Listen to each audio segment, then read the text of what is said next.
I request to the पंडित जी, हिंदू धर्म के अनुसार शंखनाद किसी भी शुभ कार्य को करने के लिए, किसी भी शुभ कार्य का परिचायक होता है।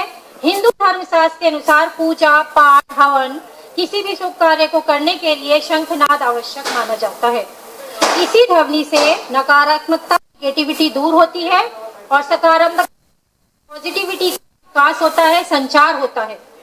यानी जितनी भी नकारात्मकता है वो शंखनाद की ध्वनि से एकदम खत्म हो जाती है और हमारे अंदर, हमारे दिमाग के अंदर, हमारे वातावरण में पॉजिटिविटी का संचार होता है। इसी के साथ मैं इससे पुनः आग्रह करना चाहूंगी कि कार्यक्रम का आरंभ शंखनाद की ध्वनि से किया जाए।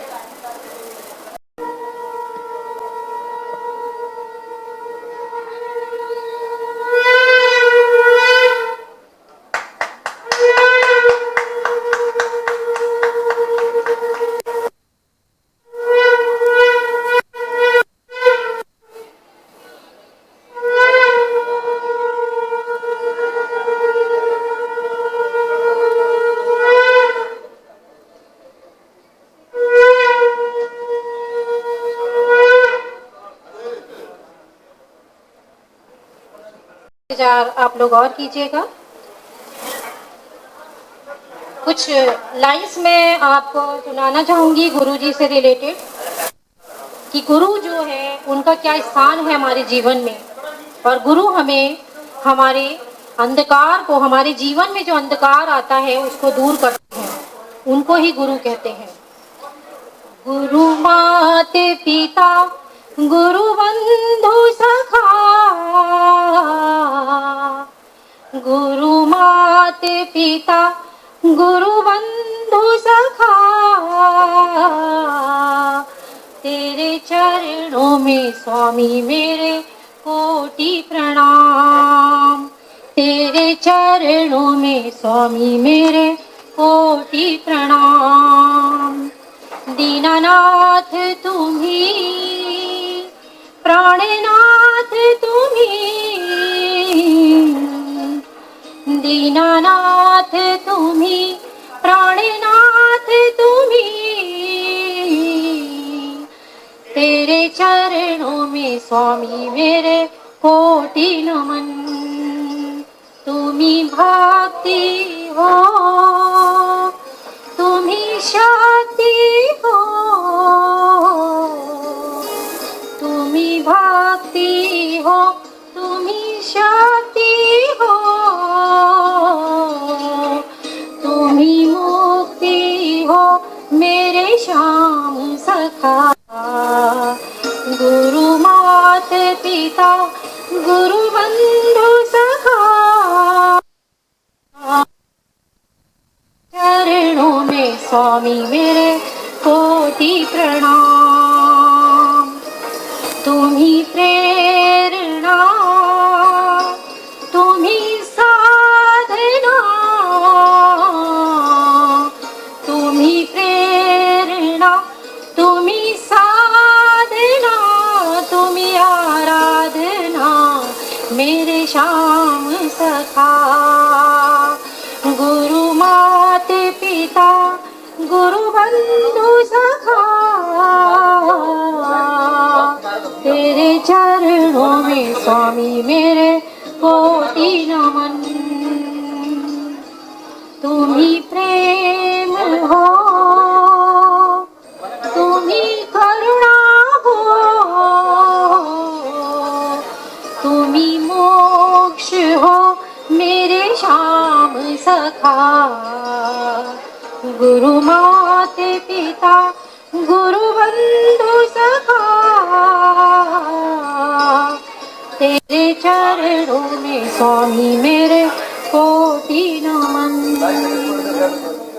Extend a warm welcome to all our distinguished guests. Your presence make this event even more special. I am grateful to have each and every one of you here. We are blessed to have you. We are overjoyed to welcome you in our event. Enjoy your stay as you join us. May feel warmth and love. Thank you all for being here today, and I hope you have a wonderful पूजनीय गुरु जी बैठे हैं, उसमें हमारे रामपुर संगठन की तरफ से एक स्मृति चिन्ह आप नीरज जी को दीजिए, नीरज शर्मा जी को, वो हमारे गुरु जी का आइए कृपया स्वागत कीजिए, कंजूसी मत कीजिए बिल्कुल।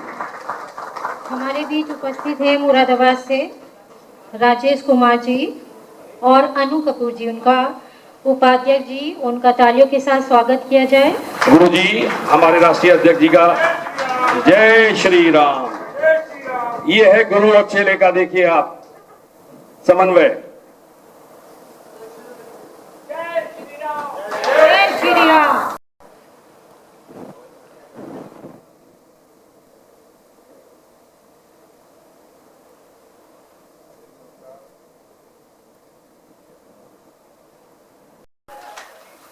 पटका, पहले पटका बनाइए फिर ये बना दीजिए।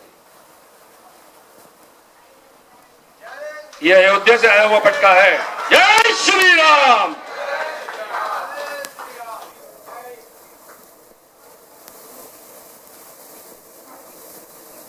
हाँ, और ये हमारे जो तीनों पदाधिकारी जो हमारे प्रदेश के हैं, उनकी तरफ से हमारे राष्ट्रीय अध्यक्ष श्री ममता जी, श्रीमती कंचन जी और श्री राष्ट्रीय अध्यक्ष जी,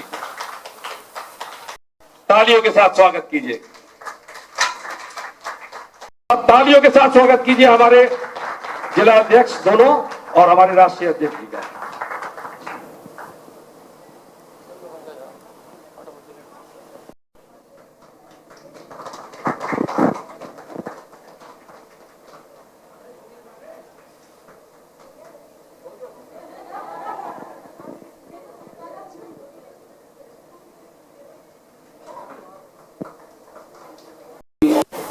उपाध्यक्ष है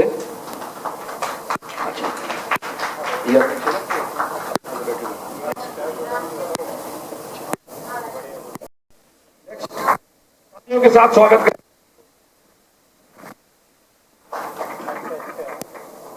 राष्ट्रीय सचिव जी को भी आप स्वागत कराइए। कोई बात नहीं, कोई बात नहीं। और महासचिव जी के लिए भी चलिए,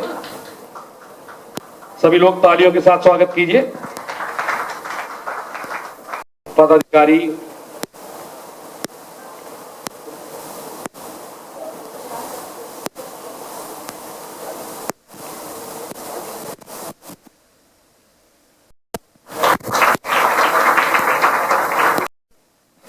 समाज सेवी भी बहुत है। सोना अग्रवाल जी से भी मैं निवेदन, तालियों के साथ स्वागत कीजिए।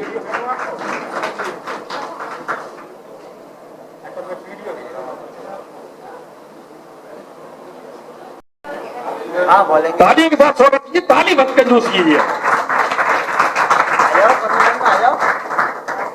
तरुण शर्मा जी से भी निवेदन है कि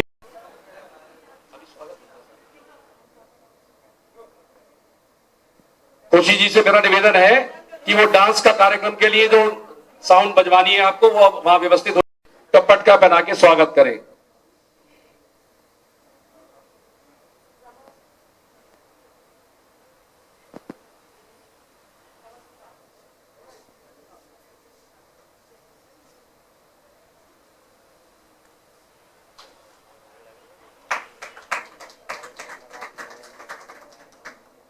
में गुरु की महत्ता इतनी बताई गई है, आप सब लोगों ने चौथे पांचवें क्लास में सब पढ़ी होगी, तो इसको बार बार दोहराने की मुझे जरूरत नहीं है। लेकिन कितनी महत्ता है। जब हम जीवन में बाल रूप में होते हैं तो हमारा गुरु, हमारी गुरु जो हमारी माता श्री होती है, वहां से हमारा गुरु बनाने का एक प्रथा स्टार्ट हो जाती है। जैसे जैसे जीवन के आगे काल हम चलते रहते हैं, हमारे आयु के डिफरेंस में हम डिफरेंट गुरु बनाते रहते हैं। कोई सफलता अर्जित नहीं कर सकते, क्योंकि मार्गदर्शन, जब तक मार्ग नहीं मिलेगा आपको, तो आप मंजिल पे कहां पहुंचेंगे। तो सफल भी जब ही होंगे जब आप मंजिल पे पहुंचेंगे। तो गुरु की कितनी महत्ता है। हमारा सौभाग्य है कि हमारे बीच में एक ऐसी प्रतिभा जो रिटायर्ड प्रोफेसर रहे हैं, बड़े सम्मानीय प्रोफेसर रहे हैं अपने कार्यकाल में। लोग, बच्चे जो उनसे पढ़ते हैं वो आज भी उनके चरण छूते हैं, जब भी आते हैं रामपुर उनके चरण छूते हैं। ये तो एक प्रोफेसर के ही, उसके बाद रिटायर्ड होने के बाद उन्होंने अपना जीवन जिस रूप होगी कि वो गुरु जी की छत्र छाया में चल रहे हैं। हमारे गुरु जी रिटायर्ड होने के बाद पीताचार्य त्रिपेश्वरी पीठ रामपुर में एक ललिता मंदिर जी है, उसको पीता चला रहे हैं और हम सब लोग वहां, हमारा सौभाग्य है कि हम वहां भी जा चुके हैं। तो मैं श्री राधेश्याम शर्मा जी जो हमारे गुरु जी हैं, उनसे निवेदन करता हूं कि वे अपने मधुर वाणी से हमें आशीर्वाद स्वरूप कुछ शब्द अनुग्रहित करें, जिससे हम अपना जीवन यापन उनके मार्गदर्शन में कर सकें। जय श्री राम। जय जय श्री राम। के लिए कितने बसंत देखे हैं, कितने पतझड़ देखे हैं, कितनी राहें देखी हैं, तब ये आज भारत का सौभाग्य श्री राम कहने का हमें प्राप्त हुआ। कह को हम हजारों वर्षों से रहे हैं श्री राम, लेकिन रमन्ते योगिना यस्मिन सा श्री रामा, जिसमें योगी रमण करते हैं वो श्री राम। सारा समाज युगों से श्री राम श्री राम श्री राम कह रहा है। वशिष्ठ योग दर्शन, जितने भी योग की चेतना के ग्रंथ हैं, पतंजलि योग दर्शन, उसमें कहीं ना कहीं राम तत्व रम रहा है, कृष्ण तत्व रम रहा है। लेकिन ये राजनीति के द्वंद्व में फंसकर ऐसा गंदा हो गया है कि राष्ट्र को पराभव का दिन देखना पड़ा। गर्व से हम कहते हैं हिंदू हैं। मैं श्री नीरज शर्मा को आशीर्वाद दूंगा, असंख्य आशीर्वाद। हम कहते हैं हिंदू का अर्थ तो जानो, हिंसाम दूयते स हिंदू, जो हिंसा से कोसों दूर है वो हिंदू। हम तो अहिंसक हैं, हम तो सत्य के पुजारी हैं।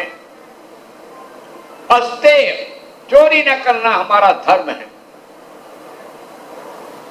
अहिंसा, सत्य, अस्तेय, अपरिग्रह। हम धन संचय नहीं करते। लोग तो कहते हैं कि हम धन संचय नहीं करते, लेकिन उनके यहां भी है, विदेशों में भी तिजोरियां हैं। अपरिग्रह, त्याग, ये हमने आज नहीं 10,000 वर्ष पहले घोषणा की। अहिंसा, सत्य, अस्तेय, चोरी न करना, अपरिग्रह, धन का संचय न करना, ब्रह्मचर्य, हमारा आदर्श है ब्रह्मचर्य। हमने एकमात्र देवी की उपासना में समय बिताया है, राष्ट्र देवी की उपासना में समय बताया है।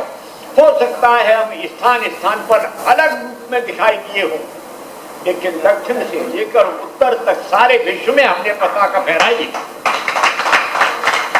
हमारे बीच में रामकृष्ण परमहंस हुए हैं, लोकमान्य तिलक हुए हैं।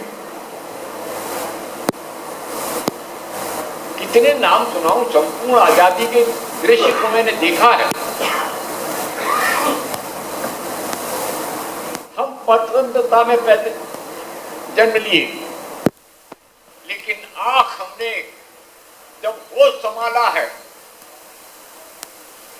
झंडा ऊंचा रहे हमारा विजयी विश्व तिरंगा प्यारा, बचपन में लेकर गलियों में निकलती थी।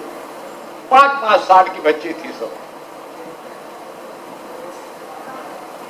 तो आज हमें सामूहिक रूप से संगठित होने की आवश्यकता है, राष्ट्र को जगाने की आवश्यकता है, चेतना का दीपक जलाने की आवश्यकता है। लेकिन ध्यान रखिए, अपो दिवो भव, दीपक तो हम स्वयं बनेंगे, कोई दूसरा नहीं आएगा निकल के। मेरा अधिक समय रामपुर में ही बीता है। बचपन शिशु मंदिर में रामपुर में बीता, और उससे पहले भी रामपुर में बीता, या पहाड़ पे बीता। जीवन का संघर्ष ही हिंदू है। जो संघर्ष करना नहीं जानता वो हिंदू नहीं हो सकता, और जो संघर्ष करके सत्य का रस निकाल करके अमृत को अपने में धारण ना करे वो हिंदू नहीं हो सकता। हम 11 बजे उठते हैं तो हम हिंदू नहीं हो सकते। ब्रह्म मुहूर्त हमारे आराधना का केंद्र है, और तभी कुछ भी पा सकते हो। ध्यान रखना, ज्ञान पा सकते हो, बुद्धि पा सकते हो, मन पा सकते हो। 2 सोने होते हैं, एक सोना और एक कंचन। मैं नाम नहीं ले रहा। कंचन निखरता है, आग में तपता है, तब वो कंचन बन जाता है। नहीं, खान में से निकलने वाले हर सोने को सोना नहीं कहते।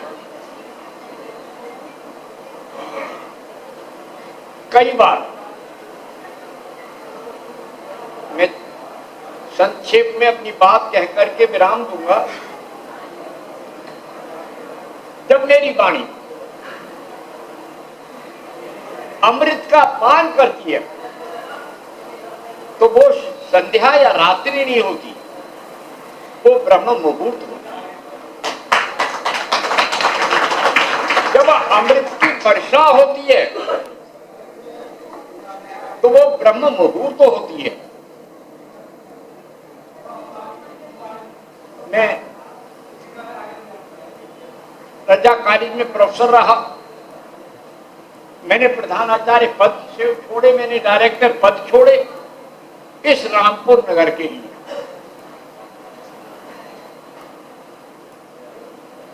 सब स्थान छोड़ करके, उत्तराखंड छोड़ करके मैं रामपुर में, मेरे गुरुदेव का आदेश था कि रामपुर में ही जगाओ, यही रहो, यही तुम्हारी कर्म भूमि है, यही तुम्हारी ज्ञान भूमि है। ऐसा रामपुर में है क्या, ये जानने की बात है। रामपुर में समरसता है, और सबसे बड़ी बात है राम का संपूर्ण वास रामपुर में है। कितने रामपुर हैं, लेकिन जागृत रामपुर केवल यही उत्तर प्रदेश का रामपुर है। सारे आंदोलन यहीं से चले, असंख्य राम आंदोलन। जिस समय राष्ट्र को आवश्यकता पड़ी सबसे पहले अपने अपने राज्य को देने की, तो मेरा रामपुर था जो सबसे पहले जिसने अपना राज्य केंद्र को समर्पित किया, पटेल के चरणों में समर्पित किया। सब नहीं जानते इस बात को। संघर्षों में हाँ, सत्ता छीनना, सत्ता पाना, सत्ता ले लेना, ये स्वार्थी लोलुप लोगों का ज्ञान होता है। लेकिन ध्यान रखना, वो सत्ता अस्थायी होती है, अत्याचारी सत्ता का विनाश होता है।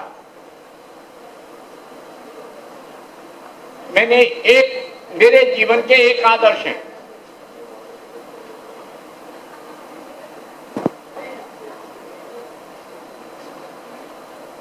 पहले आदर्श हैं जिन्होंने हिंदू महासभा का गठन किया था, वीर सावरकर। उन्हें मैं अपना आदर्श मानता हूं।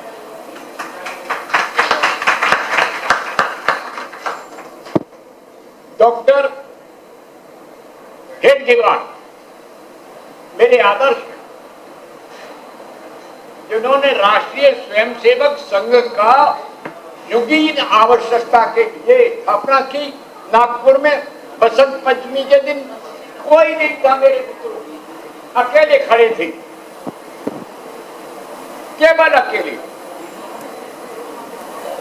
लोग कहते हैं कि वो कांग्रेसी थे, कांग्रेसी तो सभी थे, क्योंकि राष्ट्र के जागरण के लिए एक ध्वज के नीचे आना पड़ता है।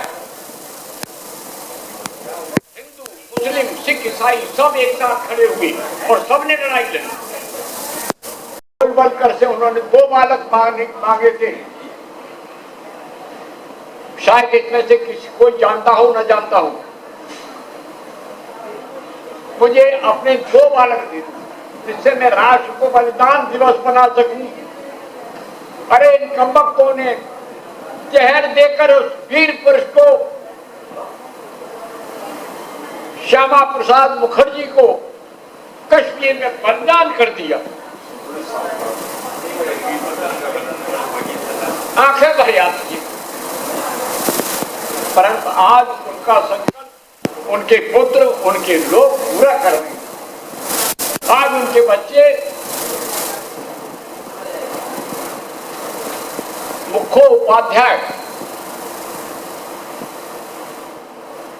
ऐसा नाम है। रामानंद में कहीं चट्टोपाध्याय है, कहीं मुखोपाध्याय। वो अध्ययन की ओर ले जा करके महामहोपाध्याय अनेक नामों से जाने जाती हैं।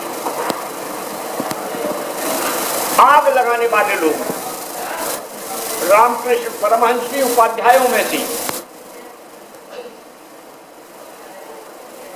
गली कूचे में जब देखोगे तो नरेंद्र तैयार हो रहा है, हर गली में नरेंद्र तैयार हो रहा है। आज की तारीख में ऐसी कोई गली नहीं है जिसमें नरेंद्र तैयार नहीं हो रहा हो। नरेंद्र कहने पर आप लोग क्यों कहेंगे, विवेकानंद का नाम नरेंद्र जी।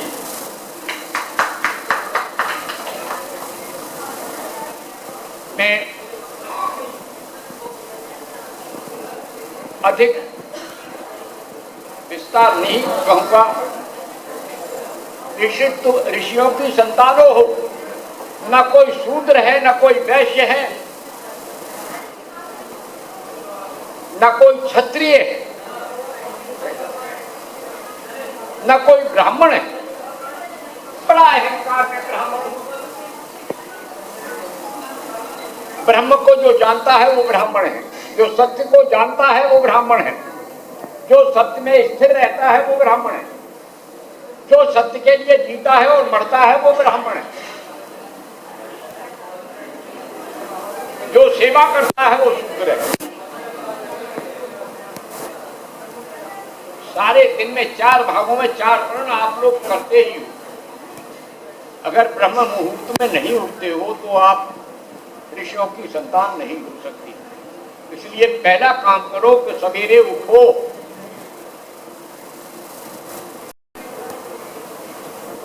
जो व्यसन है उन्हें छोड़ दो। पान मसाला है, तंबाकू है, ये आर्य संस्कृति के इनमें से एक भी नहीं है। तंबाकू भारत की वस्तु ही नहीं है। हम प्राप्त करते हैं लेकिन वो है नहीं हमारी। वो सब छोड़ दो, तब हिंदू हो। दूसरा, हिंदू के लिए ये आवश्यक है, नियम पालन करो। कर्म पवित्रता, मन की पवित्रता, वाणी, मेरी बात पर ध्यान देना। संतोष, जब आवे संतोष धन सब धन समान। ऋषिपुत्र कभी असंतुष्ट नहीं रहा। इसलिए संतोष रखें। स्वाध्याय ईश्वर प्राणिधान।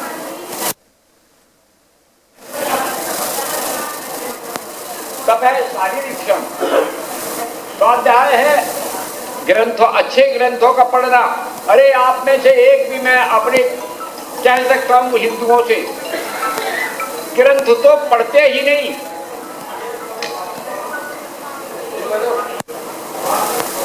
मेरी जो महर्षि विद्या मंदिर है उनके संस्थापक से बहुत अच्छी लंबी वार्ता रही है महेश योगी से। उस समय वो केवल सामान्य महेश योगी थे।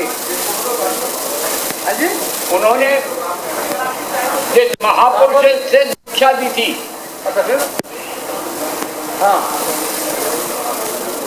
वो समाज के अग्रणीय व्यक्ति थी। बर्तन मांजे, सब कुछ था।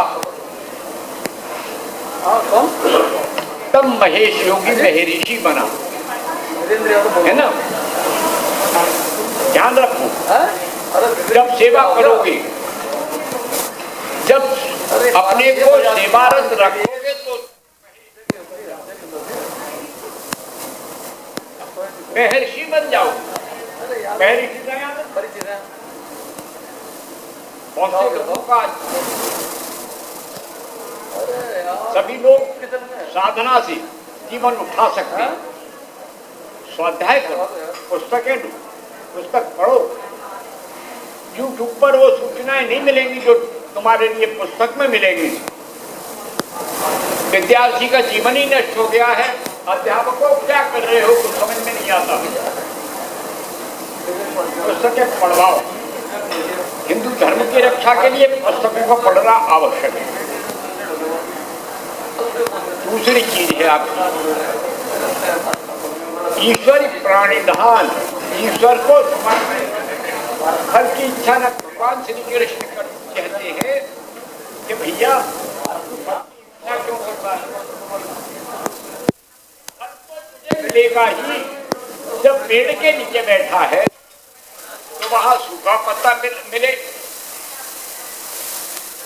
सूखा पत्ता मिले या हरा पत्ता मिले, या वृक्ष फलदार है तो फल दे रहा हो, कांटेदार होगा तो कांटा भी देगा। इसलिए अपने शरीर के इन शरीर विज्ञान पर ध्यान दो, योग विज्ञान पर मन लगाओ। भगवान श्री कृष्ण कहते हैं तपस्योभ्यो अधिको योगी ज्ञानेभ्यो अधिको मता कर्मेभ्यो अधिको योगी। इसलिए हे अर्जुन तू योगी भव, योगी भव अर्जुना, योगी भव अर्जुना, योगी भव अर्जुना। इसलिए आप सब सवेरे उठो, ध्यान करो, नाम जपो। हिंदू संस्कृति तभी बच सकती है। हिंदू संस्कार ग्रहण नहीं करोगे। मेरे आत्मीय नीरज शर्मा इन संस्कारों के लिए लालायत हैं, देना चाहते हैं, वातावरण में संघर्ष कर रहे हैं। एक पुरुषिया जीवन जीने वाला व्यक्ति इतना परिवर्तित होकर के जीवन जी रहा है, मैं गर्व कर सकता हूं, है ना। पुलिस का जीवन अभी मेरे एसपी का ट्रांसफर हुआ है और उनके अच्छे कर्मों के कारण उनको इलाहाबाद में कुंभ का एसएसपी नियुक्त किया है। मैं गर्व कर सकता हूं कि उसने जिले के क्राइम समाप्त कर दिए। ये है ब्राह्मण, ये है हिंदू। इतनी लड़कियों को निकाल के अमेरिका के कहते थे वो ये बहुत छोटी चीजें, इनको जानो, करो। मेरे सारे समाज बहुत काम कर रहे हैं। मेरा रामपुर के हर समाज इतना खिला हुआ कमल है कि मैं सबकी प्रशंसा कर सकता हूं। इसलिए जागो, जागृत, उद्देश्य परानुबोध है, जागो उठो और दूसरों को जगाओ, दूसरों को जगाओ, दूसरों को जगाओ। जब हम सबको जगाएंगे, मुझसे कोई प्रश्न करता है आपने अपनी पुत्री को इस क्षेत्र में क्यों लगा दिया? अरे धन तो हर जगह इकट्ठा कर लेता है, करोड़ों कर लोगे, लेकिन समाज को एक क्षण दे दिया, समझ लेना मैंने अपना जीवन दे दिया। इसलिए एक एक क्षण को जियो। मैं डीएसपी में रहा, नैनीताल, रानीखेत में रहा, कृषि के सब जगह, सारे भारतवर्ष में मेरे परिवार है, बहुत लंबा चौड़ा परिवार है। सब योग करते हैं, सब ध्यान करते हैं। केसरी मुद्रा लगा रहे हैं लोग, कर रहे हैं। जो चाहेगा वो पाएगा। सत्य को पाने के लिए सत्य में स्थापित होना पड़ता है। बोलो सतगुरुनाथ महाराज की जय, भगवान रामकृष्ण परमहंस की जय, गुरुदेव भारती जी की जय, सब संतों की जय। सनातन धर्म की, सनातन धर्म की जय हो, सनातन धर्म की जय हो। भारत माता की, भारत माता की, भारत माता की। अपना पूर्ण सहयोग प्रदान करूंगी। मैं सनातन के लिए और हिंदू राष्ट्र के लिए जन जन को जागृत करूंगी। जय हिंद, जय भारत, जय श्री राम, जय श्री राम, जय सनातन हिंदू राष्ट्र की।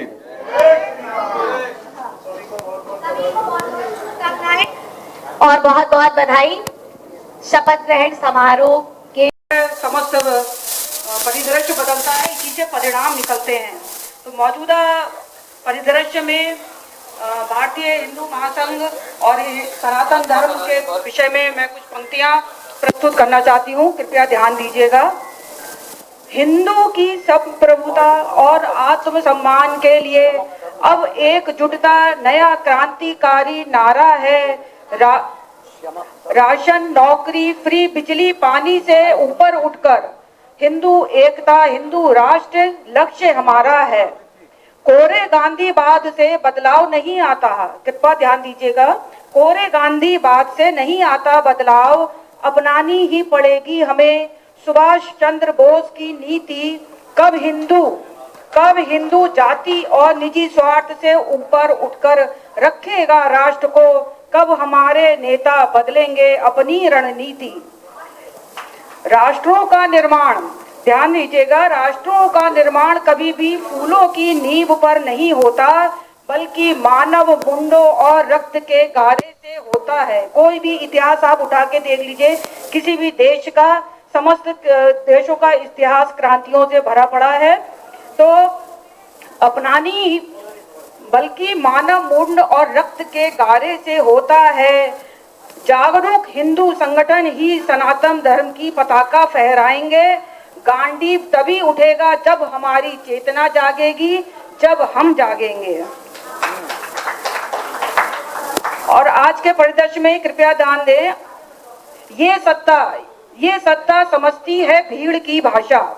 जहाँ पे हम एक होंगे तभी हमारी आवाज सुनी जाएगी। ये सत्ता समझती है भीड़ की भाषा, सोती हुई कौम की सुनी नहीं जाती कभी अभिलाषा। इसलिए हमें जागना होगा और यही हमारे हिंदू महासभा संगठन का लक्ष्य है। तक्षशिला का पुनरुत्थान, अभी कुछ दिन पूर्व आपने देखा होगा कि तक्षशिला जो बहुत हमारा पुरानी यूनिवर्सिटी थी, उसका पुनरुत्थान हुआ है। उस संदर्भ में मैं दो शब्द कहना चाहती हूँ। तक्षशिला का पुनरुत्थान भारत के अतीत और भविष्य की लघु झांकी है, पर अयोध्या हारने के बाद धर्म और जाति में बटे हम हिंदू। अयोध्या हारने के बाद धर्म और जाति में बटे हम हिंदू। अब किस मुंह से कहें कि मथुरा और काशी बाकी है। लोकतंत्र जो हमारा है, विश्व का सबसे बड़ा लोकतंत्र कहा जाता है, लोकतंत्र में इन तथाकथित विश्वधरों के संहार के लिए, मैं स्पष्ट रूप से नहीं कह रही हूँ, आप समझ लीजिए, तथाकथित विश्वधरों के संहार के लिए बनना ही होगा राजा को तानाशाह। राजा से मतलब हमारे शीर्ष नेतृत्व से है, जिसमें हमें विश्वास बनाए रखना है। उनके हर निर्णय को हमें सिर माथे पे लेना है, हमें जज नहीं करना चाहिए कि वो क्या कर रहे हैं। तो राजा को बनना ही होगा तानाशाह और करनी होगी तानाशाही। देशद्रोहियों के सर कुचलने में अब कर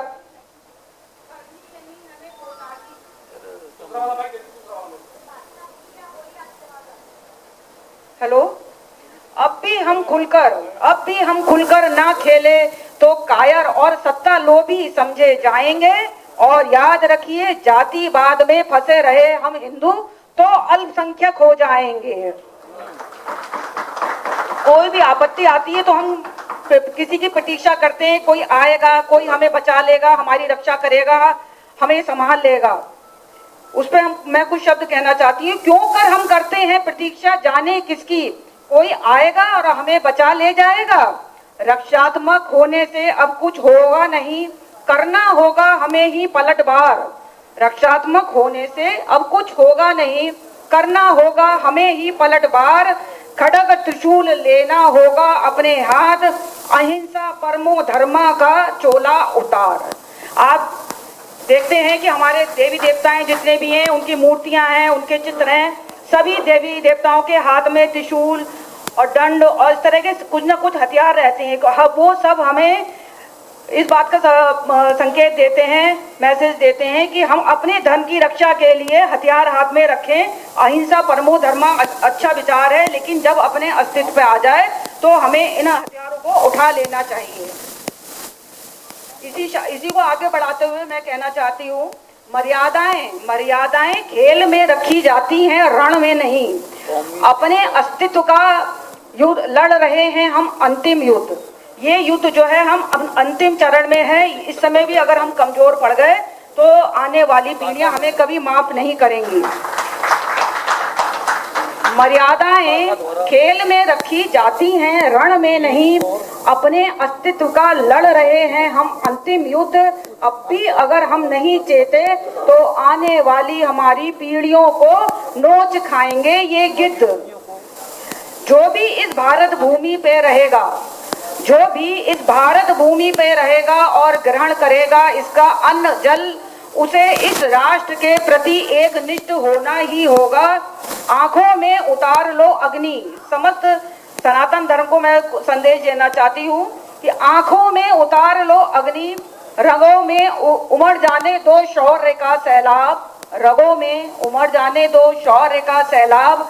कर दो अब शंखनाद, अब सबको एक राष्ट्र एक कानून कहना ही होगा। अब सबको एक राष्ट्र और एक कानून कहना ही होगा।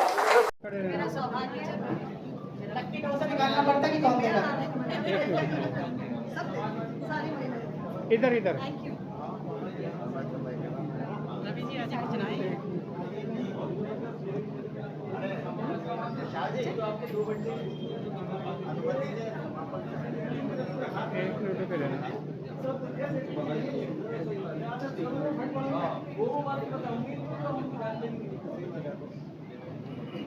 मैंने समापन स्पीच तो बहुत लिखी थी, लेकिन अब समय की इम्पोर्टेंस देखते हुए मैं अपने राष्ट्रीय अध्यक्ष जय श्री राम, जय श्री राम, जय जय श्री राम, जय श्री राम। नारी शक्ति जिंदाबाद, जिंदाबाद, जिंदाबाद, जिंदाबाद, जिंदाबाद। नारी शक्ति जिंदाबाद, जिंदाबाद। रामपुर नारी टीम जय, रामपुर नारी टीम जिंदाबाद।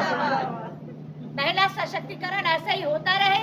रामपुर की महिलाएं घर से निकलकर समाज सेवा, सनातन सेवा, राष्ट्र सेवा में लीन रहे, यही मेरी शुभकामनाएं, यही बहुत बहुत बधाई। उसी के साथ जय जय श्री राम का एक बार श्री राम अभिनंदन करती हूँ। समस्त मीडिया कर्मियों को मैं बहुत बहुत प्रणाम, अभिनंदन और वंदन करती हूँ। अपने भाइयों को, जितने भी यहाँ लोग बैठे हैं उनको बहुत बहुत वंदन, अभिनंदन। आज हम सब राष्ट्रीय जागरूक हिंदू महासंघ के पदाधिकारियों के पद ग्रहण समारोह में यहाँ पर उपस्थित हुए हैं और हमारा सौभाग्य है कि रामपुर जैसी जगह पर राष्ट्रीय हिंदू जागरूक महासंघ ने अपनी एक शाखा, एक बीज डाला है।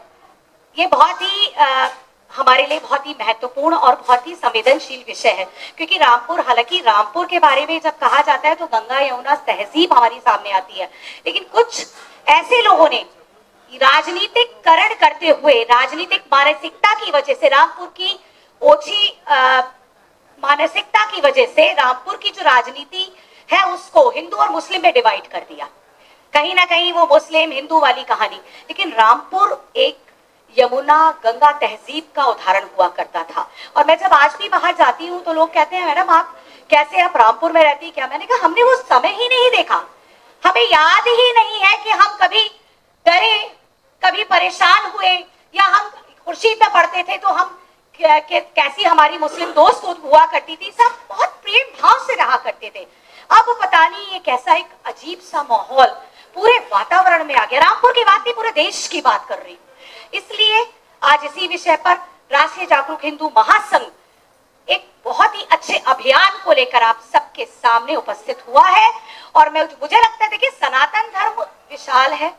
ये धर्म की बात सिर्फ ये नहीं है कि हिंदू धर्म, हम सर्व धर्म संभाव की बात करते हुए आगे बढ़ते हैं।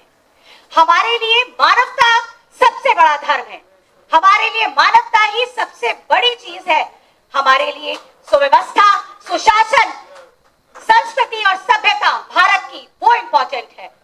हमें किस तरीके से अपनी संस्कृति और सभ्यता को जोड़े रखना है वो हमारे लिए सबसे ज्यादा महत्वपूर्ण है। यहाँ बहुत सारी महिलाएं बैठी हैं। सृजनकर्ता सृष्टि नारी, सृजनकर्ता सृष्टि नारी, भोले की दिव्य दृष्टि नारी, जल भी नारी गंगा माँ, जल भी नारी भूमि नारी पृथ्वी, जल भी नारी भूमि नारी, वेदों की माता भी नारी गायत्री माता, सृष्टि के कण कण पर भारी, भारतीय वो प्रखर और बुद्धिजीवी नारी, भारतीय वो प्रखर और बुद्धिजीवी नारी। मेरी महिलाओं, यहाँ उपस्थित होकर आज आप लोगों ने बहुत गौरवान्वित अनुभव कराया मुझे लगता है कि क्योंकि महिलाओं के लिए, देखिए मैं पहले भी आई थी तो मैंने ये बात बोली थी, क्योंकि मैं भी एक महिला हूँ। बड़ा कल आई मैं लखनऊ से, और लखनऊ से भाई ये कि रोज रोज भागना होता है सामाजिक कार्य में।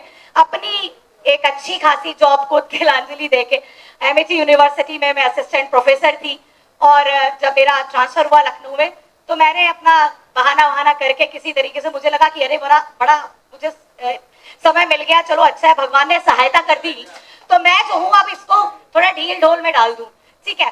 तो मैंने दोबारा ज्वाइन ही नहीं किया। मैंने कहा भाई अभी परिवार देखना है, सेटल करना है, ऐसे करके मेरे दिमाग में सिर्फ एक ही चीज रहती थी। जब मैं MIT जाती थी और वहां बच्चों को कुसंस्कार में लिप्त देखती थी, मेरा मन बहुत आघात पूर्ण होता था। मुझे लगता था कि मैं कर क्या रही हूँ, मैं शिक्षा नहीं दे रही हूँ, मैं सिर्फ एक बिजनेस के एक मंदिर में आती हूँ जहां से मैं पैसे लेके जाती हूँ, टाइम इन्वेस्ट कर रही हूँ, बिजनेस है ये। यहाँ पर शिक्षा का, यहाँ संस्कार का, यहाँ जो एक मंदिर हुआ करता था वो सब गायब है।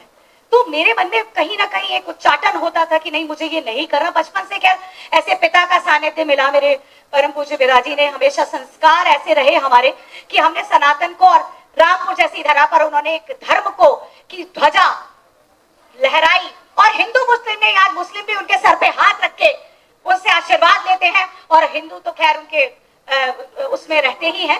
तो यहाँ हिंदू मुस्लिम की बात नहीं थी। जिस तरीके से मेरी परवरिश हुई उसी को देखते हुए मेरा मन कहीं ना कहीं वो होता था कि मैं कुछ करूं, कुछ अपने संस्कार और अपनी सभ्यता कहीं ना कहीं एक आगे फॉरवर्ड करूं। तो वहीं से मेरी एक शुरुआत हुई। भारत तिब्बत सहयोग मंच RSS का है, इंद्रेश कुमार जी का वरिष्ठ प्रचारक हैं वो, उसके जो है उनके संगठन में मुझे प्रांत अध्यक्ष का सौभाग्य से महिला अध्यक्ष का मुझे पद मनोनीत किया गया, और मैंने वहां से अपनी ये यात्रा प्रारंभ की। जब मैंने इस यात्रा को प्रारंभ किया तब मुझे पता चला कि ये उतनी सहज नहीं है जितनी मैं समझ रही थी, उतना सरल नहीं है जितनी मैं समझ रही थी कि बड़े मजे में हो जाएगा। समाज को समझाना मतलब बहुत ही बड़ा काम है। आप जागे हुए को क्या उठाओगे? सोया नहीं है, ना हिंदू सोया है ना कोई और सोया है। जितना हिंदू प्रताड़ित है उतना मुस्लिम भी प्रताड़ित है। ऐसा नहीं, समाज तो सारा ही प्रताड़ित है। तो किस तरीके से जगाओगे?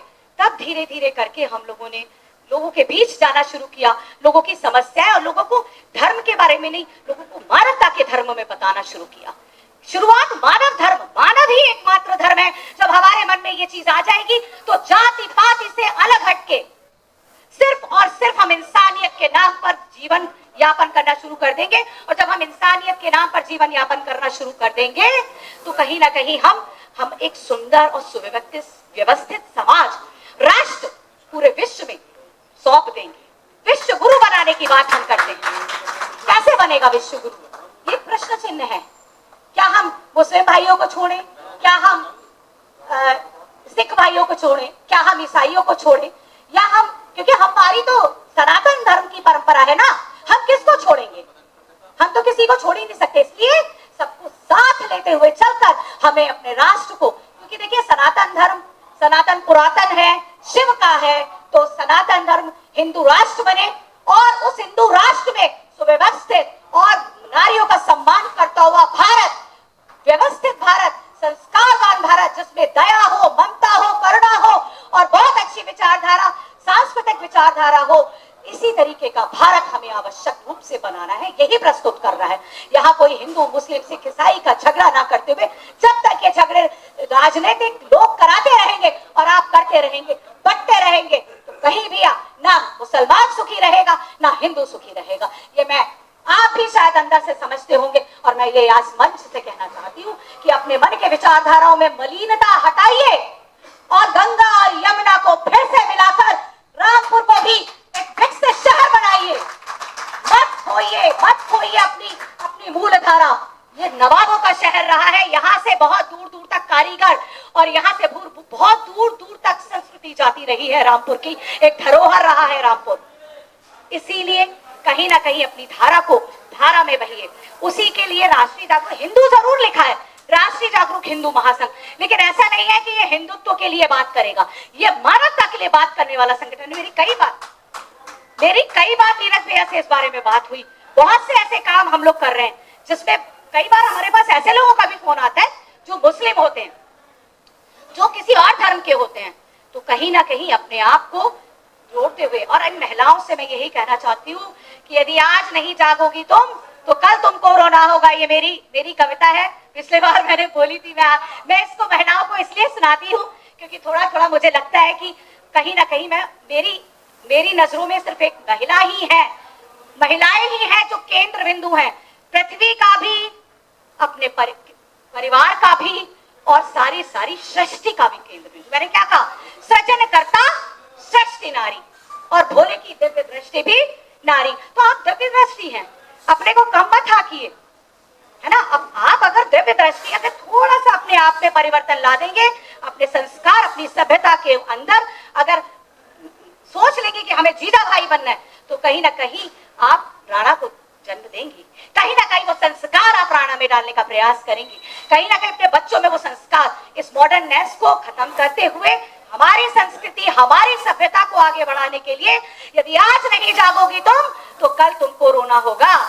यदि आज नहीं जागोगी तुम तो कल तुमको रोना होगा। अपने बच्चों का धूमिल भविष्य पे तुमको ये खोना होगा। नित रोज नए अपमानों का ये घूंट तुम्हें पीना होगा और अपनी लज्जा को तार तार करके तुमको जीना होगा। उठ जाग खड़ी हो रण में तुम, उठ जाग खड़ी हो रण में तुम, मैं तुम्हें जगाने आई हूँ। उठ जाग खड़ी हो रण में तुम, मैं तुम्हें जगाने आई हूँ। तुम माँ काली की शक्ति हो, मैं तुम्हें बताने आई हूँ। आवाहन कर काली का तुम, आवाहन कर काली का तुम, आ जाओ साथ निभाने को, कर शंखनाद तैयार हो तुम उस उच्च शिखर पर जाने को। केसरिया चारों ओर बहे, केसरिया चारों ओर बहे, केसरिया चारों ओर बहे, ये संघर्षों का नारा हो और गर्व से कहो हिंदू है हम, गर्व से कहो हिंदू है हम, गर्व से कहो हिंदू है हम, और हिंदू राष्ट्र हमारा हो, हिंदू राष्ट्र हमारा हो। भारत माता की, भारत माता की, वंदे वंदे। इसी के साथ मैं अपनी वाणी को विराम देती हूँ और आप सबसे आशा करती हूँ मेरी वाणी, मेरे अंतरात्मा की आवाज आप सब तक पहुंची होगी। आपका बहुत बहुत आभार मुझे यहाँ आमंत्रित करने के लिए। कंचन जी, ममता जी, कमल जी, आप सबके साथ भैया संजय भैया, सुधीर भैया, आप सबका बहुत बहुत आभार। आप सबने इतना स्नेह प्रेम दिया मुझे कि मैं वहां से इतनी दूर से खिंची चली आती हूँ। बस ऐसे ही प्रेम रामपुर के एक एक व्यक्ति के अंदर पैदा करने का संकल्प यहाँ से लीजिए। संकल्प पत्र जो भैया ने पढ़ा है वो संकल्प पत्र यहाँ से जाके अलमारी में मत रखिएगा। इस संकल्प पत्र को रोज उठाकर पढ़िएगा और देखिएगा हम कितने खड़े उतरते हैं, हम कितने खड़े उतर रहे हैं अपनी समाज और राष्ट्र के लिए हम क्या काम कर रहे हैं। ये केवल फोटो खिंचाने का विषय नहीं है बहनों भाइयों, ये केवल फोटो खिंचाने का विषय नहीं है, ये केवल मीडिया में डालने का विषय नहीं है, राष्ट्र को बचाने का विषय है। अभी खड़े हो जाओ, नहीं तो कहीं ना कहीं पूरा राष्ट्र कहीं और चला जाएगा और हमें पता भी नहीं चलेगा। इसी के साथ बहुत बहुत आभार, बहुत बहुत धन्यवाद। के बारे में काम करूं क्योंकि आप लोग इस लायक हैं नहीं। आप लोगों ने जो सोए हुए थे जागरूक करने का मैंने बड़ा प्रयास किया लेकिन जगह नहीं। इसी इंतजार में रहे कि लोधी जी आए, हमारे घर वोट मांगने आए, मेरे घर आए, उनका वोट निकालने का कब लोग काम नहीं किया। आप लोगों ने हरवाया है, इस बात पे आप लोगों को शर्म आनी चाहिए और मुझे इस बात को कहने में कोई गुरेज नहीं है। अब मैं आपको एक बार और जागृत करने के लिए जो कल मेरे एक दोस्त ने मुझे बताया वो बताऊंगा, उसके बाद मैं बहुत ज्यादा नहीं कहूंगा क्योंकि मुझे आशा बड़ा कम है आप लोगों से।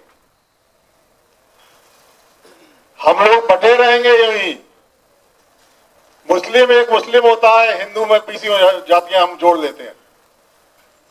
साफ साफ कहना है मैं भी कोई गुरेज नहीं है आप में। अब मैं आपको बताता हूं, कल मेरे एक दोस्त ने जो मुझसे बात कही, मैं बरेली में रहता हूं, मेरे बरेली में बराबर में ग्रीन पार्क कॉलोनी है।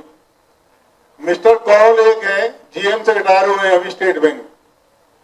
मैंने कल उनके घर गया, मैंने पूछा सर आप तो कश्मीर से हैं, जरा कुछ अपने बारे में बताइए, आप लोगों को बड़ी शर्म आएगी और आए तो बहुत अच्छा है मेरे लिए कि आए।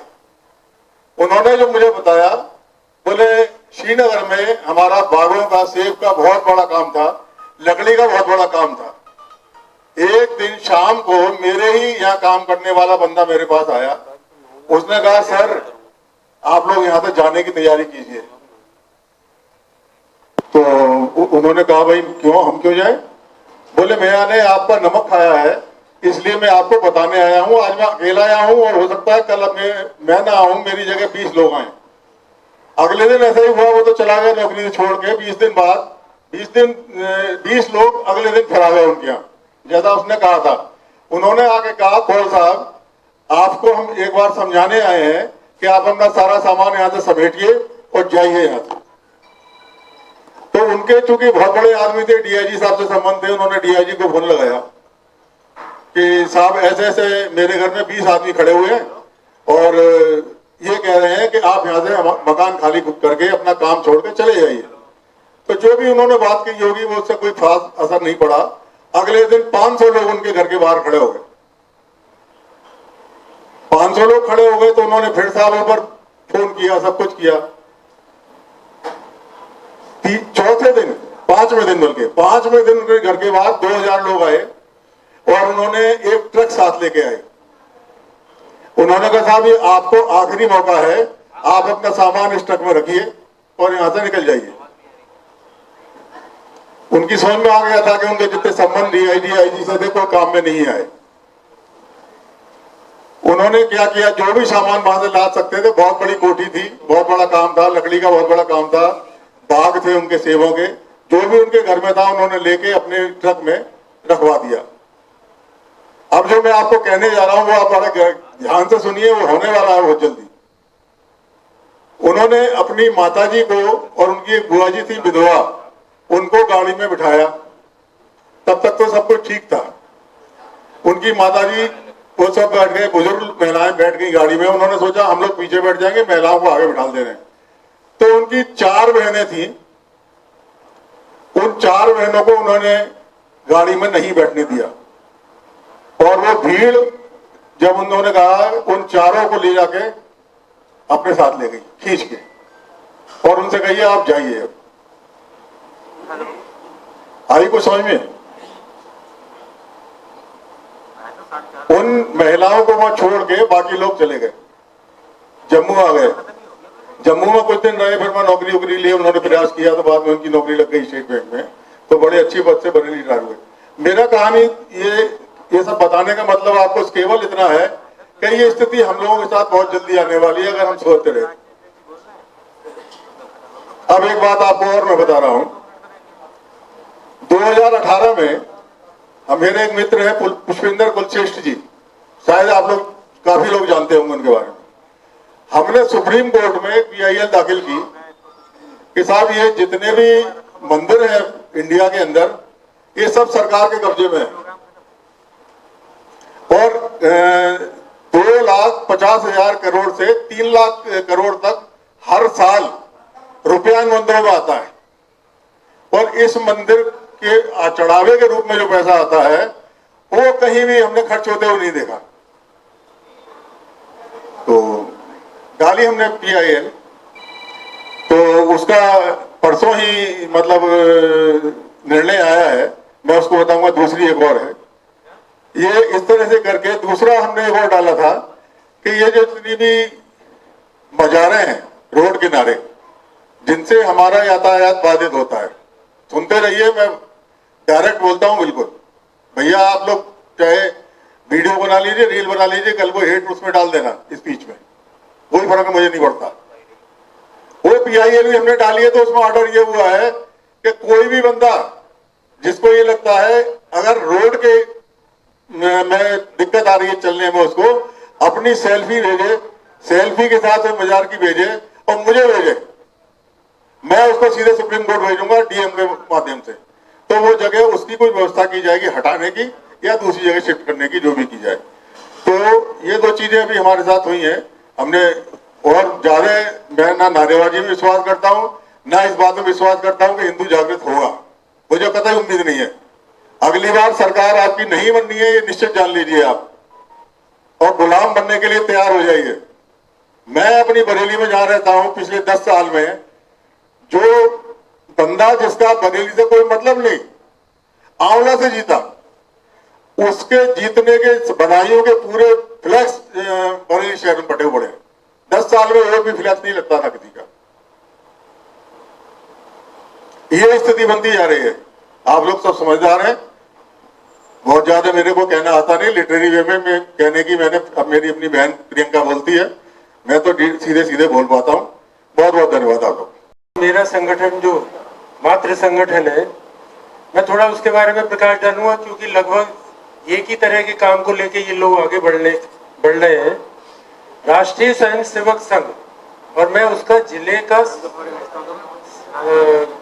जिला संघ चालक हूँ, जो इनको अभी पता नहीं था, थोड़ा सा स्पष्ट नहीं था। तो जिला संघ चालक जो होता है, जितने भी संगठन होते हैं अनुषंगिक, उनका मातृ संगठन होता है और उसका मैं जिला संघ चालक। ये जो संगठन है राष्ट्रीय स्वयं सेवक संघ, इसकी स्थापना 1925 में डॉक्टर केशवराव बलिराम हेडगेवार जी ने करी थी। और क्यों करी थी? इसके लिए उन्होंने, क्योंकि वो जन्मजात देशभक्त थे, राष्ट्रभक्त थे, उन्होंने क्रांतिकारियों के साथ अनुशीलन समिति में भी काम करा और कांग्रेस में भी काम करा। उस दौरान उन्हें ये लगा कि कांग्रेस जो है वो मुस्लिमों के लिए थोड़ी पोलाइट है और हिंदुओं के लिए थोड़ा बैर भाव रखती है, मतलब समभाव नहीं था।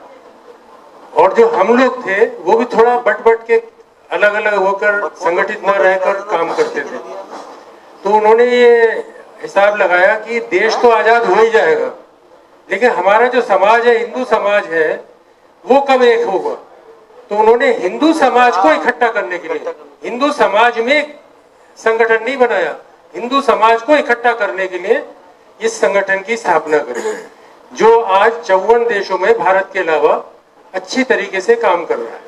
अपने यहाँ भी, मैं एग्जैक्ट फिगर ध्यान नहीं रही, कई हजार शाखाएं हैं जो हर जिले में, लगभग 15-20 जिले में होती हैं और गांव देहात में भी होती हैं। मैं सिर्फ इतना कहना चाहता हूं कि हम जब तक जागृत इसलिए नहीं होंगे कि हम अलग अलग हैं, जैसे भाई साहब ने बात कही, और दूसरी चीज ये कि हम हिंदू हैं, हिंदू होने पे गर्व होना चाहिए, हिंदू प्रतीकों को धारण करना चाहिए। मैंने भी तिलक लगाना शुरू करा केवल इसलिए नहीं कि मुझे किसी को दिखाना था, लेकिन मुझे देख के लोग प्रेरणा ले। आखिर हिंदू प्रतीकों को धारण करने में हमें क्यों शर्म आती है, हिंदू कहने में क्यों शर्म आती है? हम जब भी हिंदू धर्म की बात करते हैं मुसलमानों को साथ में जोड़ लेते हैं कि मुस्लिम हमारे भाई हैं। अरे हिंदू मुस्लिम सिख ईसाई ये तो नारा इसलिए दिया गया कि हम लोग कमजोर हो जाएं, हम लोग बढ़ जाएं। हिंदू और सिख और जैन और बौद्ध ये कहां से अलग हो गए? ये सब हमारी सनातन परंपरा के ही सूत्रबंधु है। अपने अपने विचार रखते हुए पंथ बनते चले गए। पंथ और धर्म में बड़ा फर्क है।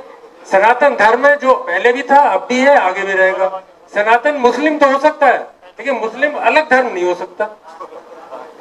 तो इसीलिए जैसे अभी बहन जी ने कहा, मैं किसी की आलोचना नहीं करता कि हिंदू वो गंगा यमुनी विचारधारा, गंगा भी हमारी जमुना भी हमारी, ये कहां से आ गए उसमें जुड़ने के लिए?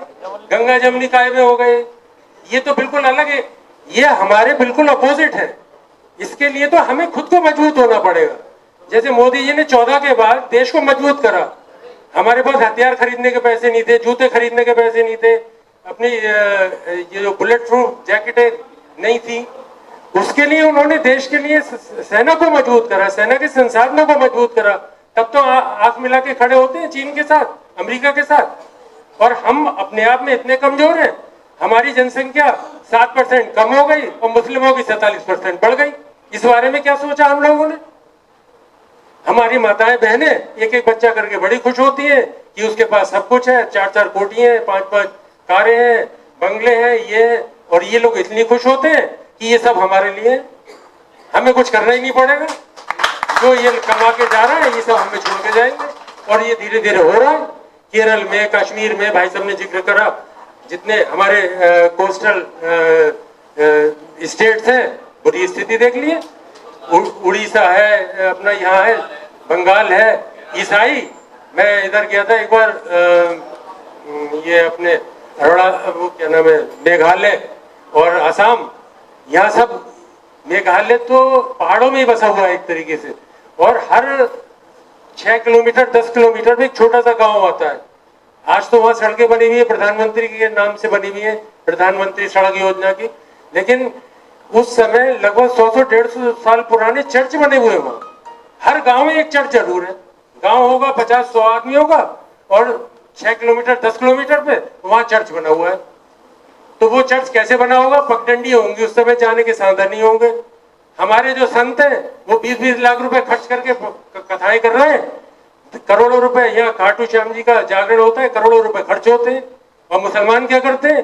10% ज़कात निकालते हैं, जो धर्म के कामों में काम आता है, धर्म परिवर्तन में काम आता है, लव जिहाद में काम आता है, सैकड़ों ऐसी चीजें हैं जिसमें काम आता है। और हमारा पैसा नाचने गाने में काम आता है। रात भर ढिंडोरा पीटो, शोर मचाओ, लोगों को सोने मत दो। आलोचना नहीं कर रहे, सच्चाई है ये।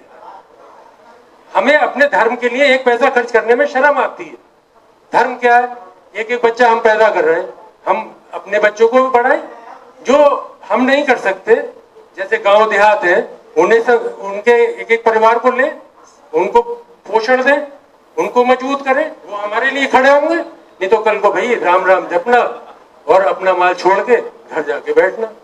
घर भी नहीं मिलेगा, अपना जिला भी नहीं मिलेगा, पता लगा छुपने की जगह भी नहीं मिलेगी। आप ये समझो कि महाभारत काल के बाद में 3000 साल, 5128 साल हो गए। 3000 साल तक तो सारा हिंदू साम्राज्य था, मतलब पूरा विश्व जो था हिंदू ही था। और उसके बाद 1000 साल तक परिवर्तन आता चला गया। जो हमारे ऊपर आक्रमण करने आए शकहूड़, उन्हें राजाओं ने खदेड़ के उनको वापस पहुंचा दिया। उसके 1000 साल बाद हम लोग आदी हो गए आक्रमण के। तो कोई आता था, हमें चाट मारता था तो हम उसे चाट मार लेते थे और वैसे पड़े सोते रहते थे। वो गांधी जी ने अपना ली चीज, अहिंसो परमो धर्म। ये नहीं बताया कि धर्म हिंसा तथैवच, वो लाइन खा गए वेदों की। तो हम लोग उनके और इस सिद्धांत के कारण बिल्कुल कहना चाहिए नालायक हो गए, मतलब शब्द भूल गया हमें। तो हमारे यहाँ रामचंद्र जी शिक्षा प्राप्त करने गए गुरुकुल में, कृष्ण भगवान गए, तो खाली शास्त्रों का अध्ययन थोड़ी करा, शास्त्रों के साथ शस्त्रों का भी अध्ययन करो। शस्त्रों का अध्ययन इसलिए करना जरूरी नहीं है कि किसी को मारना ही है, लेकिन अपनी रक्षा तो करो। अपनी रक्षा करने के लिए किसका मुंह ताकोगे भाई? कौन तुम्हारे साथ खड़ा होगा? आज हमारी संघ की शाखाएं लगती हैं, 15-15, 20-20 लोग बहुत मुश्किल से इकट्ठे होते हैं, तब तो वो इतनी गालियां बकते हैं कि पूरे विश्व में कि भाई आरएसएस है, बीजेपी है, तो ये सब हो रहा है, मॉब लिंचिंग हो रही है, ये सब कुछ हो रहा है। जिस दिन 500-500 लोग शाखाओं पे आने लगेंगे, किसी की जरूरत ही नहीं पड़ेगी, पूरा देश हिंदूमय हो जाएगा, हिंदू राष्ट्र खुद हो जाएगा। डर के मारे लोगों की सिट्टी पिट्टी गुम हो जाएगी, तो जो गलत काम है वो तो अपने आप से बंद हो जाएंगे। लेकिन मेरा मतलब ये नहीं सब शाखाओं पे ही है, सब तरह के लोग संगठन काम करते हैं, हिंदुओं के बीच में करते हैं, लेकिन हिंदुओं को प्रेरणा भी देनी चाहिए। और प्रेरणा इस तरह से देनी चाहिए कि भाई एक एक बच्चा करके हम किसका हिंदू राष्ट्र बनाएंगे, कैसे बनाएंगे। 20-25 साल में तो हमारी जनसंख्या आधी रह जाएगी, इनकी दुगनी हो जाएगी, तो ये तो वैसे हमें नहीं छोड़ेंगे। तो हमें तो आगे के लिए प्रोत्साहित करना चाहिए अपने भाई। पहले भी तो मेरी अपनी पीढ़ी में 5-5 हम बहन भाई हैं, और मेरे बाद 1-1, 2-2 रह गए। देखिए बहन जी कह रही है 12 हैं, और 12 भी सब अच्छे खाते पीते होंगे भगवान की कृपा से। लेकिन अब एक बच्चे को लेके इतने कॉन्शियस हो गए कि सारी संपत्ति विश्व की उनके नाम कर दो, तो ये रखेंगे कैसे, संभालेंगे कैसे। तो मैं तो बस इतनी बात कहूंगा कि इसको ध्यान में रखते हुए संगठन के कामों को इस तरीके से लेके जाए कि वो वाकई में हम हिंदू राष्ट्र की तरफ बढ़े, हिंदू संगठित हो। लेकिन हमें ये बातें बार बार नहीं करनी चाहिए कि हमें दूसरे की नजर में, हमें क्या मतलब दूसरे के धर्म से। हिंदू हमें अच्छा कहे, वो मुस्लिम हमें अच्छा कहे, बुरा कहे, हमें उनसे क्या सर्टिफिकेट थोड़ी लेना। हमें अपने धर्म की बात करनी चाहिए, अपने धर्म को मजबूत करना चाहिए, अपनी जातियों को अपने साथ लेके चलना चाहिए। इसी के साथ मैं अपनी वाणी को विराम देता हूँ, बहुत लंबा समय ले लिया मैं, धन्यवाद। जैसा कि आप जानते हैं कि आज मंथन रेस्टोरेंट में हमारे राष्ट्रीय जागरूक हिंदू महासंघ रामपुर शाखा के जितने पदाधिकारी हमने निमंत्रित किए थे, उन सबका मनोनयन पत्र और शपथ पत्र हमने दिलवाया कि वो शपथ जिससे कि वो आगे आने वाले समय में इस संगठन का जो मेन उद्देश्य है, इस हमारे संगठन का जो उद्देश्य है वो हिंदू को जागरूक करना है, सनातन धर्म को आगे फैलाना है, और हमें जातियों में न बट के एकजुट होकर हमारे राष्ट्र का निर्माण, विकसित राष्ट्र का निर्माण करना है। ये हमारे संगठन का मुख्य उद्देश्य है कि हमें सनातन धर्म को जगाना है, हिंदुओं के बीच में एकता करनी है, जो जातियों में बटे हुए लोग हैं उनको एक धर्म में, एक माला में पिरोना है और राष्ट्र का निर्माण करना है। ये हमारे संगठन का मेन उद्देश्य है। कितने यहाँ पर आज पदाधिकारी मौजूद रहे और किस तरह उनको मेमोरेंडम दिया गया है, और क्या आगे इसको संगठन को लेकर चलने का कार्य किया जाएगा? ये हमारा कार्यक्रम काफ़ी विस्तृत रूप में हमने किया, जिसमें हमने 23 पदाधिकारी जो हमारे जिले के हैं वो आए। इसके अलावा हमारे राष्ट्रीय लेवल के जितने भी हमारे राष्ट्रीय अध्यक्ष, राष्ट्रीय उपाध्यक्ष, विधि कोष के अध्यक्ष, सभी लोग, राष्ट्रीय सचिव, सभी लोग हमारे यहाँ आए और उन्होंने अपने मार्गदर्शन में हमें आगे बढ़ने की अनुमति दी कि जिस हिसाब से हमें संगठन को आगे बढ़ाना है और आगे चल के हमें क्या क्या काम करने हैं इसके बारे में। इसके अलावा हमने अपने कुछ स्पेशल गेस्ट जो रामपुर से डिफरेंट समाज के जो अध्यक्ष थे उनको भी बुलाया था, मनोनीत किया उनको हमने मोमेंटो दिया, उनको हमने यहाँ पे स्टेज दिया, जिससे कि वो हमारी कम्युनिटी का जो मैसेज है वो अपनी कम्युनिटी में कन्वे करें और जाति में न बैठ के एक धर्म में बैठे हम, जिससे कि हम अपने समाज को आगे बढ़ा सकें।